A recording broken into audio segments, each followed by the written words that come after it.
Hi, everybody. I wanted to spend a few minutes and talk to you about something I call the identification hierarchy. And this is not necessarily my idea, though I made it practical, but I took it from a man named Kenneth Burke, who in the 1930s up until about the 1960s was a social critic. And he's widely read by a lot of intellectual people, but he's very hard to read, actually. Very dense writer. I waded my way through his verbal swamp a few times. And he's got brilliant ideas that are just tied up in these very verbose words.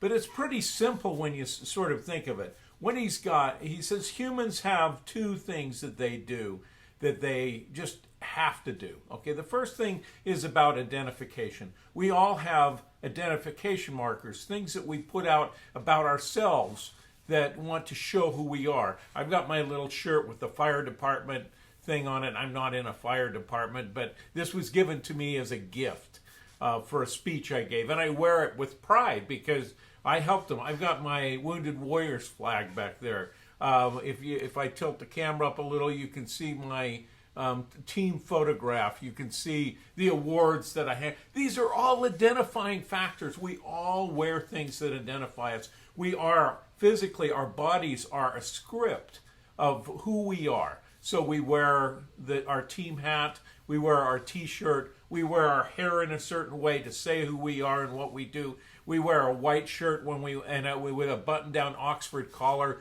when we want to look like a banker. We wear something a little more colorful when we want to identify in other ways. Human beings identify. They are identifiers and they identify themselves. The other thing that he says about human beings that I think is really good, again, this comes from Kenneth Burke, is that human beings are hierarchical.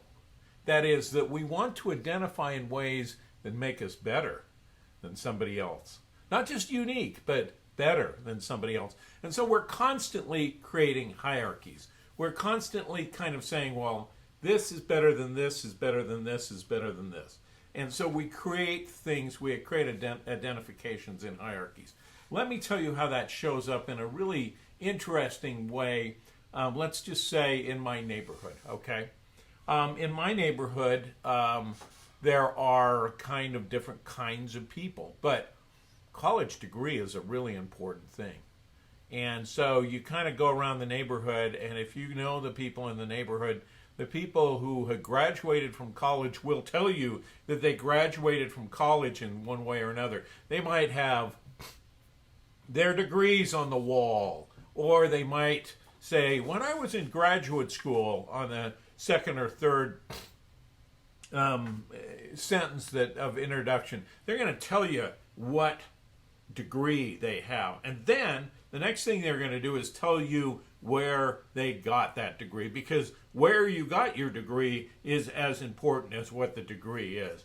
Yes, I'm a Cougar, I'm a Aggie, I'm a this, I'm a Harvard man. You know, they'll kind of show you this.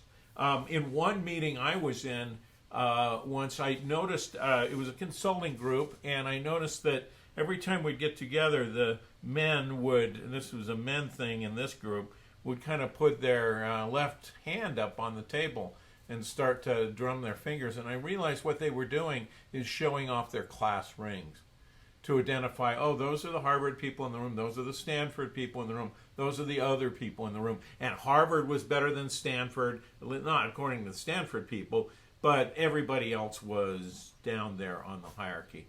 So we identify in hierarchical form. And what I'm asking you to do in this assignment is to create an identification hierarchy. To go into an organization, to go into anywhere, you can really do this anywhere and say, how are people identifying us? How they identify the CEO by a plaque on the door, by the size of the office, by a parking place out in front. That's the most important person. The next level gets this, the next level gets that. That's one way to set up an identification hierarchy. But often these are done much more subtly in social ways, so that in society, people who do this are more important than people who do that. And this is one of the sources of racism. It's one of the sources of sexism. It's one of the sources of any kind of ism or any kind of discrimination you have. And so, for example, I'll give you another kind of brutal example that I noticed when I was in a government laboratory. It was, in this government laboratory, there were a number of people who kind of thought that no one should have a religion. And so there were people who were anti-theological in any way. They were pure science, pure reason people, and they were kind of running the place. And then if you had certain religions were, they're acceptable to do that. It's a tradition, it's a practice, it's not a belief. And if you were a true believer in a religion, you kind of felt down in that third tier. And that's what the social construction of things was.